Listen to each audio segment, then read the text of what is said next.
Why are Nazis the ultimate enemy? In a way, they represent evil, and for us, I mean, when you play a Wolfenstein game, you basically play against monsters or the symbols of evil. So I think they are, yeah, it's a really good enemy. Show me your identification papers, please. But you also said that you bumped them up a bit. In the past, we've talked about how your Nazis are already larger than life. So what does that mean?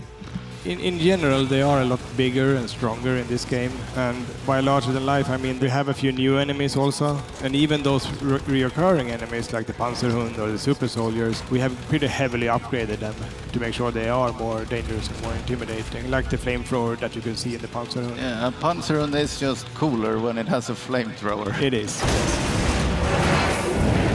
And did I notice that you could actually ride the Panzerhund? Yes, you can. That's all you need to say. It's a good ability to learn, yeah. So the Nazis are bumped up a bit. There are new enemy types, but BJ is also enhanced a bit. One of the big changes is the dual wielding and how you've enhanced that system. Tell us about that. What we love about Wolfenstein is the heavy weapon and that over-the-top crazy combat. Basically, we have overhauled the entire player, and we have focused a lot on freedom and the ability to move around and control yourself in combat. And a part of that is to allow the player to freely duel with weapons in any combination as well. It's not only useful when you go in guns blazing, you know, do the mayhem playstyle. It's also very useful when you are in stealth, as an example. You can have a silence weapon in one hand and then a powerful backup weapon in the other. For the tactical as well, you can have your signature weapon in a hand and then you can break open a door or cut open a door and then instantly ambush with the other weapon. So there are a lot of good combinations that allows you to use properly for each gameplay style, basically. Do either of you have a favorite current way? I know things change any day that you might be testing your own game, but a favorite current way to play? Jens always plays the dual wield shotguns.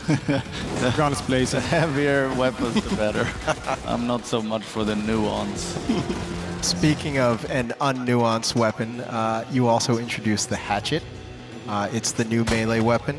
Why a hatchet first? Because there's a fictional reason as well, or there's story-based reason as well for the hatchet being. For me, the main reason was to have something that is a little bit more powerful than the knife we had in the order. So it makes a little bit more sense now when the enemies are a bit bigger as well. It's just a bit more powerful to take an enemy down with the hatchet. Also to throw the hatchet, of course.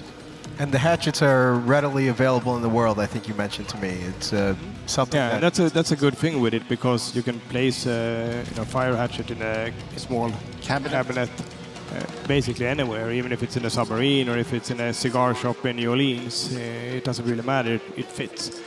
So there will be a lot of hatches to find.